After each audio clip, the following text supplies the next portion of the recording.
بھائی باپ کے فضائل وہ بیان کرے گا جس کے ابا، کیا خیال ہے؟ تو جیسے جسمانی ابا ہوتے ہیں اسی طرح روحانی ابا کا ہونا بھی ضروری ہے. بعض لوگوں کے اب تک میں مطالبے کر کر کے تھک گیا کہ تم اپنے روحانی باپ دادا کا نسب نبی تک بتا دو، تو وہ جواب میں کہتے ہیں امام بخاری ہمارے روحانی باپ ہیں. ارے امام بخاری سے ڈائریکٹ تم پیدا ہو گئے کیا؟ درمیان میں کوئی نہیں آیا کیا؟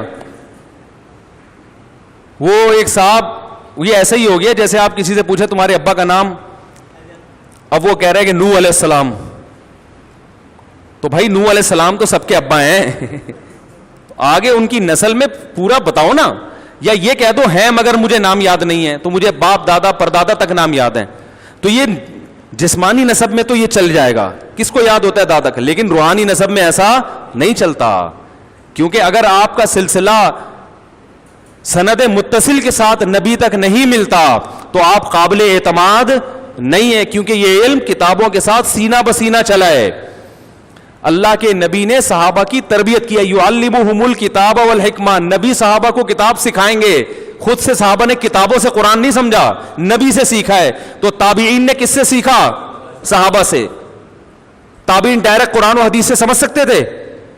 صحابہ نہیں جب سمجھ سکتے تھے تو تابعی کیسے سمجھتے؟ انہوں نے کس سے سیکھا؟ صحابہ سے.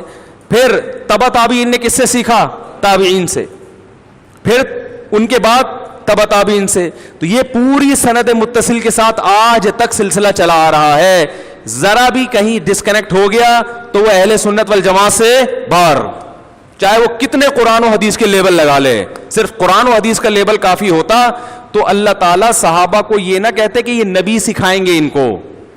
نبی کیا قرآن و سنت سکھا رہے ہیں ان کو. سمجھ میں آ رہی ہے بات؟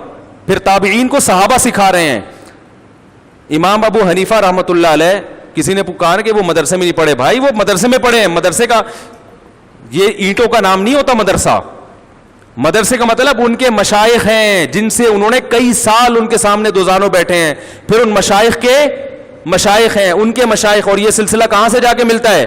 محمد صلی اللہ علیہ وسلم. جن میں مشہور سلسلہ امام حنیفہ کا جو سب سے مشہور سلسلہ ہے وہ یہ ہے کہ آپ کے استاذ تھے حماد الکوفی، جو بخاری کے راویوں میں سے ہیں اور بہت بڑے محدث اور فقیہ گزرے ہیں. حماد الکوفی کے استاذ کون تھے؟ ابراہیم نخعی، جن کا نام امام بخاری بڑے احترام سے لیتے ہیں. بہت بڑے تابعی تھے، بہت بڑے فقیہ تھے. ابراہیم نخعی کے استاذ سے علقمہ اور اسود، جو عبداللہ بن مسعود کے خاص ترین شاگردوں میں سے تھے، جو ہر وقت ان کے ساتھ رہتے تھے، علقمہ اور اسود. اور عبداللہ بن مسعود کس کے شاگرد؟ نبی کے. صرف ایسے نہیں کہ نبی کی زیارت، دن رات نبی کے ساتھ رہنے والے. اتنا مضبوط سلسلہ تھا، پھر لوگوں نے ان کے علم کو معتبر مانا ہے. ورنہ امام حنیفہ بھی اٹھ کے بیٹھ دیتے میں قرآن و حدیث کے مطابق بات کرتا ہوں بس. لوگوں نے کہا ایسے نہیں چلے گا. آپ کو یہاں بٹھایا کس نے؟ تو امام ابو حنیفہ کہہ سکتے تھے کہ نبی صلی اللہ علیہ وسلم نے ابن مسعود کو تیار کیا ہے. صرف اتنا کافی نہیں ہے کہ ابن مسعود نے نبی کی زیارت کر لی، نا نا نا نا نا. اتنا اعتماد کیا کہ حضرت عمر نے اپنے دور خلافت میں ابن مسعود کو باقاعدہ کوفہ میں بٹھایا مفتی بنا کے کہ تم لوگوں کو قرآن و سنت پڑھاؤ گے، مسائل بتاؤ گے. حضرت عمر نے بٹھایا ان کو، اور اس لیے کہ حضرت عمر جانتے تھے کہ ان پر کس نے اعتماد کیا؟ نبی نے. علم سے بھرے ہوئے جب آیا کرتے تھے نا مدینہ، حضرت عمر احترام میں کھڑے ہوتے اور فرماتے کہ کونیفن ملی علمن، چھوٹے سے قد کا آدمی علم سے بھرا ہوا. تو ایسے شخص کے شاگردوں پر لوگوں نے اعتماد کیا. عبداللہ بن مسعود کے ساتھ دن رات گزارے ہیں علقمہ اور اسود نے، صبح و شام ان کے ساتھ. ورنہ حدیثیں تو اس زمانے میں بہت تھیں، بس صرف حدیث کا نمبر یاد کر لیتے، سند یاد کر لیتے کافی تھا. نا نا نا نا، صبح و شام کس کے ساتھ؟ ابن مسعود کے ساتھ، صبح و شام. اور بھی صحابہ کی زیادہ صحبت ابن مسعود کی.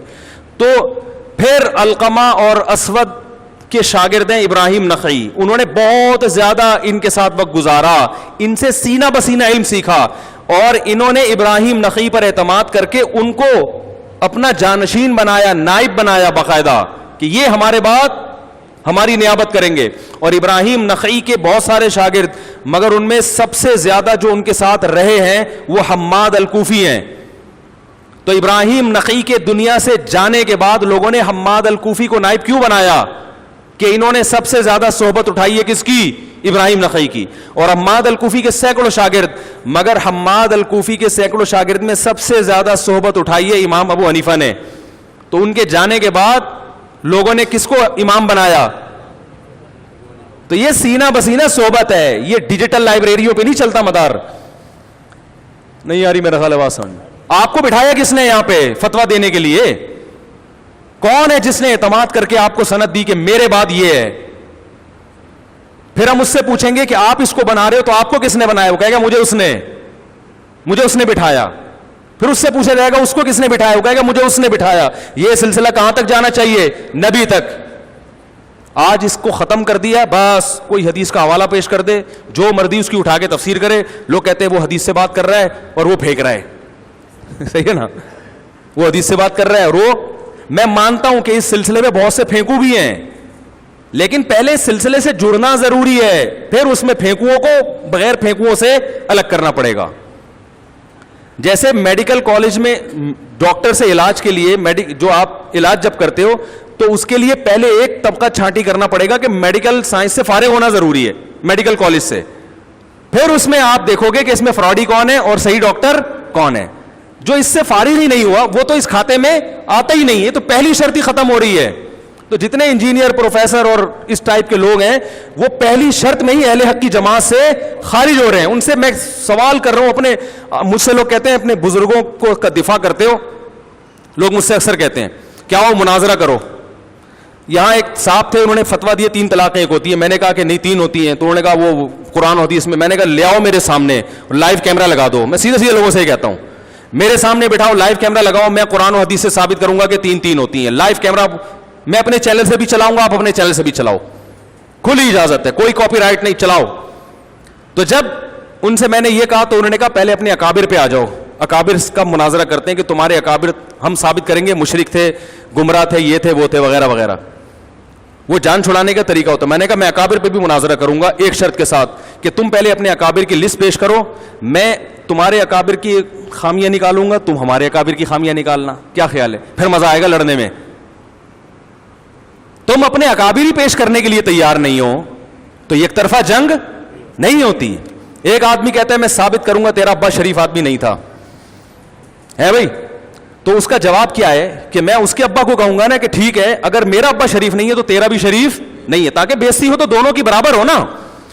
تم اپنے ابا کو مارکیٹ میں لانے کے لیے تیار نہیں ہو اور ہم اپنے ابا کی دفاع میں لگے رہے, تو یہ جنگ, یہ مناظرے کا طریقہ نہیں ہوتا. ابا جب کھیلیں گے تو آپ اپنے ابا کا نام بتائیں, میں بتاؤں گا کہ میرے ابا اللہ نہ کرے اگر چوری کا الزام لگتا ہے تو تمہارے ابا ڈاکو تھے. پھر مزہ آئے گا لڑنے میں. آپ ہمارے اکابر پہ کیچڑ اچھالتے ہیں مگر اپنے اکابر کی لسٹ پیش کرنے کے لیے تیار نہیں ہوتے. یہ اس کی علامت ہے آپ کا تو اہل سنت میں داخل ہی نہیں ہے, آپ کا تو سلسلہ ہی نہیں ہے. اب 15ویں صدی کی پیداوار ہیں آپ. کوئی سلسلہ ہو, باپ ہوتا ہے تو باپ سے کوتاہیاں بھی ہوتی ہیں, اس کی غلطیوں کا اعتراف بھی کیا جاتا ہے, اور اگر کہیں غلط فہمی ہے تو اس کا دفاع بھی کیا جاتا ہے. ہم نے کب کہا ہمارے اکابر دودھ سے دھلے ہوئے تھے, کوئی غلطی نہیں ہوئی ہے بھائی, لیکن تھے. صحیح ہے نا, نسب ہے ہمارا روحانی, نبی تک پہنچتا ہے سلسلہ, ان میں غلطیاں بھی ہوئی ہیں, غلطی کو ہم غلط کہیں گے. اور اگر کچھ غلطی نہیں ہے مگر آپ ہٹ دھرمی میں اس کو غلط کہہ رہے ہو تو ہم اس کا دفاع بھی کریں گے, کیونکہ جس کا باپ ہوتا ہے اس کا دفاع بھی اولاد کرتی ہے. اور جس کمبخت کا باپ ہی نہ ہو, ڈائریکٹ امام بخاری اس کے باپ ہو, اس کے بابے وہ ہوں جو کتابیں رکھی ہوئی, کہہ رہے میرے بابے یہ ہیں جو کتابیں رکھی ہوئی نا بخاری مسلم. ارے بخاری مسلم کے بعد تمہارے خاندان میں کوئی روحانی باپ پیدا ہی نہیں ہوا. وہ امام بخاری تو صدیاں ہو گئی بھائی ان کو دنیا سے گئے ہوئے. تو یہ ان باتوں کا جواب بھی محترم پی جائیں گے. صحیح ہے نا, کوئی جواب نہیں آئے گا اس کا. تو میں نے ان سے کہا کہ وہ طلاق ثلاث پہ کہہ رہے تھے نا پہلے اپنے اکابر, میں نے کہا ٹھیک ہے اپنے اکابر کی لسٹ پیش کرو اور یہ لکھ کے دینا کہ یہ میرے بزرگان دین ہیں جو میرے مسلک پہ تھے, پھر میں بتاؤں گا ان کی کیا کیا بدماشیاں ہیں. ٹھیک ہے نا, یہ فوراً کہہ دیتے ہیں جب نکالو نا عبارت تمہارے والے نے یہ لکھا, کہہ رہے ہم اس کو مانتے ہیں. اتنا آیا تو ہمارے بزرگوں میں فلاں تھے جو جلال الدین کے دور میں جلال الدین کے مقابلے میں آ کے کھڑے ہوئے. ہر دور کے فتنے میں جو اس کے مقابلے میں آ کے کھڑے ہونے والے بزرگان دین تھے ان میں سے سینکڑوں کی لسٹ ہم پیش کر سکتے ہیں. آپ ایک کی لسٹ بھی پیش, ایک بندے کا نام نہیں بتا سکتے, اور جس کا بتاؤ گے تو بحث کے دوران اس سے دستبرداری کا اعلان کر دو گے, میرا اس سے کوئی واسطہ نہیں ہے. ایسا نہیں ہوتا میرے بھائی, ٹھیک ہے. خاندانی لوگوں کے باپ دادا ہوا کرتے ہیں اور ان کے بزرگ ہوا کرتے ہیں. سمجھ میں آ رہی ہے بات؟ تو جب بزرگ ہوتے ہیں تو ان کا دفاع بھی ہوتا ہے. ہاں غلط چیز میں دفاع ہم کے قائل نہیں ہے, غلطی ہوئی ہے. ہم نے تو اپنے شیخ مفتی رشید احمد صاحب کی کئی مسائل کو غلط قرار دیا ہے, جن سے میں بیعت تھا, جن کی صحبت میں رہا ہوں, اور ان کی زندگی میں غلط قرار دیا. ہم طالب علم تھے, ہم نے کہا حضرت آپ نے یہ مسئلہ غلط لکھا ہے, انہوں نے فوراً رجوع کا اعلان کیا, اس کو نکال دو اصل فتاوی سے. اور جو ان کی زندگی میں نہیں تو ان کے انتقال کے بعد ہم نے کہا کہ بھئی یہ حضرت سے غلطی ہوئی ہے, ہمارا ظرف ہے, یہ آپ کا ظرف نہیں ہے. آج بھی مولانا اشرف علی تھانوی رحمہ اللہ تعالیٰ کی بعض مسائل سے ہم اتفاق نہیں کرتے, ہر چیز میں ہم نے کب کہا ہے کہ ہم ان کو صحیح کہتے ہیں, لیکن یہ فخر ہے کہ ہمارے, دیکھو غلطی تو ہر انسان سے ہوتی ہے, لیکن اس پہ فخر ہے کہ ہمارے ہاں بزرگ ہول سیل کے حساب سے موجود ہیں, تمہارے ہاں بزرگ مارکیٹ سے شارٹ. ایک دفعہ کسی نے مجھے کہا ایسے ہی کسی بندے کے ساتھ کہ اولیاء اللہ کے فضائل پر بات کرنی ہے, آج ٹی وی چینل میں بلایا تھا مجھے, تو وہ ایک بریلوی بھی بیٹھے ہوئے تھے نا میرے ساتھ بزرگ ان کے یہاں بھی ہوتے ہیں, ہمارے یہاں بھی ہوتے ہیں. تو وہ مجھے کہنے لگے ان لوگ کے یہاں بزرگ نہیں ہوتے, بیچارہ کیا ولی اللہ پہ بات کرے گا. تو وہ مجھے ان بریلوی عالم کی بات پہ بڑی ہنسی آئی. میں نے کہا یار بات بڑی خاندانی کی ہے. اس نے کہا ان کے یہاں ولی اللہ مارکیٹ سے شارٹ. جتنے بڑے بڑے بزرگان دین گزرے ہندوستان میں, ان کے تو سب کی عبارتوں میں کیڑے نکال کے ان کو کسی کو مشرک, کسی کو بدعتی, کسی کو گمراہ, کسی کو کیا قرار دے دیا, تو سارے ہی غلط ہو گئے. تو بچا کون بھائی؟ ہندوستان میں تبلیغ کس نے کی؟ یہ اتنے سارے مسلمان کیا کیا زمین سے اگے ہیں؟ یہ کہاں سے آئے؟ تو میں نے کہا یار ان سے ہمارے بھی بریلوی حضرات سے کچھ چیزوں میں اختلاف ہے, لیکن اس نے یہ بات بڑی خاندانی کی. ان کے ہاں بزرگ دیوبندیوں میں بھی ہوتے ہیں, بریلویوں میں بھی ہوتے ہیں, اور اہل حدیث میں بھی جو معتدل اہل حدیث ہیں وہ بھی ہمارے بزرگوں کو ہی بزرگ مانتے ہیں. وہ صرف فروعی مسائل میں اختلاف کرتے ہیں. لیکن کچھ طبقہ ایک ایسا آ گیا ہے جو کہہ رہا ہے کہ ہم بزرگوں کو مانتے ہیں, اہل حق بزرگوں کو, لیکن وہ اہل حق ہیں کون؟ وہ 3-4 کے علاوہ پوری کائنات میں کوئی ہے ہی نہیں. اور وہ بھی اس دور کے 3-4 ملیں گے جنہوں نے تھوڑا سا ان کا اکرام کیا, محبت سے گلے میں لگا لے, چائے وے پلا دی ان کو, کیونکہ کوئی عزت دینے کے لیے بزرگوں میں تیار ہی نہیں ہے. تو 2-4 نے عزت دے دی, تو وہ اب بزرگ میں الحمدللہ آ گئے ہیں. ٹھیک ہے, کہ چلو آپ تو آؤ نا, وہ شکر اللہ کا 2-4 تو آئے ہمارے پاس بھی, ٹھیک ہے نا, شکر ادا کر رہے ہیں اس پہ. تو بھائی ہمارا یہ نظریہ ہے, اللہ یہ جو ہندوستان میں بڑے بڑے بزرگان دین گزرے ہیں, اہل اللہ گزرے ہیں, اولیاء کرام گزرے ہیں, سارے بزرگ تھے. ان کے مرنے کے بعد جو ان کی قبروں کے ساتھ ہو رہا ہے وہ ان کی تعلیمات نہیں تھی, یہ قبر پرستی انہوں نے نہیں سکھائی. اور ان کی کتابوں میں جو کچھ ملتا ہے, تو جو توحید پرست ہوتا ہے, اگر اس سے کبھی کوئی غلطی ہو تو شریعت کا حکم ہے کہ اس میں اگر اس کا صحیح مطلب نکل سکتا ہے تو صحیح مطلب نکالو اس کا, خام خامے غلط مطلب پہ نہ لے کے جاؤ جب تک صحیح مطلب. ہاں جو بندہ ہی ٹھیک نہ ہو پھر اس کی غلط بات کا غلط مطلب لیا جائے گا. بندہ ٹھیک ہے تو شریعت کہتی ہے جب تک اس کی بات کی توجیہ ممکن ہے, اس کا کوئی صحیح مفہوم نکالا جا سکتا ہے, تو آپ اس کو غلط مطلب پہ نہ لے کے جائیں. ابھی حضرت مفتی تقی عثمانی صاحب دامت برکاتہم نے ایک بیان کیا, اس میں بتایا کہ امام ابو حنیفہ کی کرامت تھی کہ وضو کے پانی سے ان کو گناہ دھلتے ہوئے نظر آتے تھے. اس پہ وہ مشہور زمانہ فتنہ نے باقاعدہ قہقے لگا کے ہنسائے. وہ اتنے بڑے عالم جن کی حرمین کے ائمہ ان کا احترام کرتے ہیں, ان کے استقبال میں کھڑے ہو جاتے ہیں. ابھی کچھ وقت پہلے انہوں نے درس دیا حضرت مفتی تقی عثمانی صاحب نے, جس میں مسجد نبوی کے امام بھی اس درس میں شریک اور مسجد حرام کے امام بھی, اور عرب کے بڑے بڑے علماء. 5 سال حضرت مفتی تقی عثمانی صاحب مکہ اور جدہ کی جو کمیٹی ہے نا, جس میں کئی ممالک کے علماء ہیں, ان کے سربراہ تھے. اور سعودیہ کے جو مکہ کے رئیس تھے وہ حضرت مفتی تقی صاحب کے نائب تھے. عرب کسی کو اپنا امیر اتنے آرام سے تسلیم نہیں کرتے, عرب میں عصبیت بہت ہے, لسانیت بہت ہے. حضرت مفتی تقی عثمانی صاحب نے اپنے تقوی اور علم کا لوہا منوایا ہے, مانا ہے انہوں نے کہ بھائی یہ اس معاملے میں امیر ہے.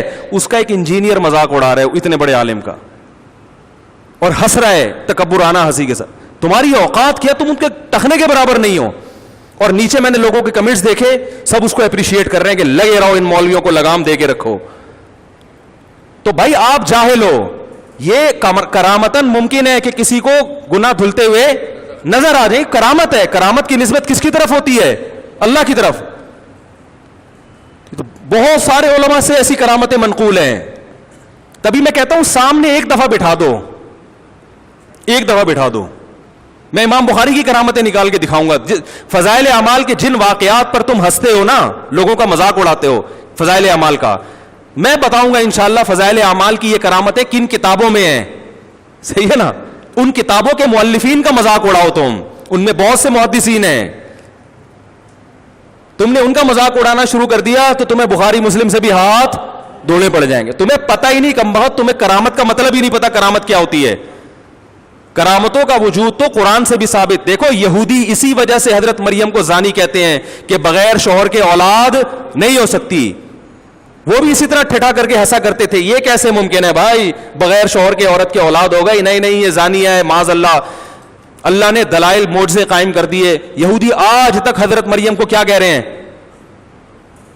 بولو بھائی, جبکہ اللہ کہہ رہے کہ اللہ اپنی قدرت سے جب آدم کو باپ اور ماں کے بغیر پیدا کر سکتا ہے تو عورت کو شوہر کے بغیر بیٹا کیوں نہیں دے سکتا. لیکن اللہ کے ذمے ہے کہ اس کو ثابت کرے, اللہ نے ثابت کیا. حالانکہ حضرت مریم پیغمبر, بولو بھائی, نہیں ہے. ہاں یہ ضرور کہا جائے گا کہ ایک کرامت وہ ہے جس کا قرآن نے ذکر کیا, اس کا انکار کفر ہے, اور ایک کرامت وہ ہے جو قرآن کے نزول کے بعد گزری, تو قرآن اس کا ذکر کیسے کرے گا بھائی. تو وہ اگر باوثوق ذرائع سے پہنچی ہے تو ماننا پڑے گا, باوثوق ذرائع سے نہیں پہنچی تو انکار کر. تو آپ اس پہ تو بحث کریں کہ یہ واقعہ جس نے بیان کیا وہ سچا تھا یا جھوٹا, اس پر کوئی بحث نہیں ہوتی. یہ ابن حجر نے لکھا ہے کہ امام ابو حنیفہ نے 40 سال عشاء کے وضو سے فجر کی نماز پڑھی ہے. ابن حجر کا یہ شخص کبھی مذاق نہیں اڑائے گا, کیونکہ علامہ ابن حجر شافعی کا مذاق اڑایا تو آپ کو علم حدیث سے ہاتھ دھونا پڑ جائے گا. جتنے بڑے بڑے آج کل محدثین پیدا ہو رہے ہیں نا جو حدیث کو صحیح اور ضعیف کہتے ہیں, یہ سارے علم حدیث میں حافظ ابن حجر کے محتاج ہیں.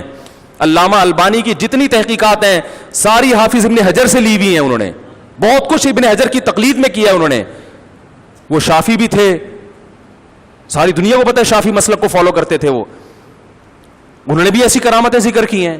ان کا کبھی مذاق, جہاں کسی عالم دیوبند کا یا بریلوی عالم کا نام آ جائے گا ان کو مذاق اڑانے کا موقع. تو پتہ چل رہا ہے کہ آپ دکانیں چلا رہے ہیں, آپ لوگوں کو صحیح گائیڈ نہیں کر رہے. یہ بزرگوں کی کرامتیں ہر دور میں ہوئی, اس دور میں تو زیادہ ہوتی تھیں. تو نبی نے فرمایا کہ جب ہم وضو کرتے ہیں تو وضو کے پانی سے گناہ دھلتے ہیں, تو اللہ اپنے کسی نیک بندے کو یہ گناہ دکھا دے تو اس میں کیا حرج ہے بھائی. حضرت موسیٰ کی ماں پیغمبر تھی لیکن ان کو وحی ہو رہی ہے.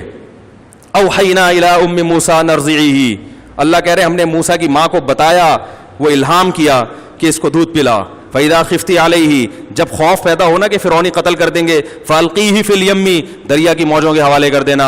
وَلَا تَخَافِي وَلَا تَحْزَنِي, ڈرنا نہیں غم نہ کرنا. یہ الہام پیغمبر کو ہو رہا ہے, غیر پیغمبر کو. عورت تو پیغمبر بن ہی نہیں سکتی.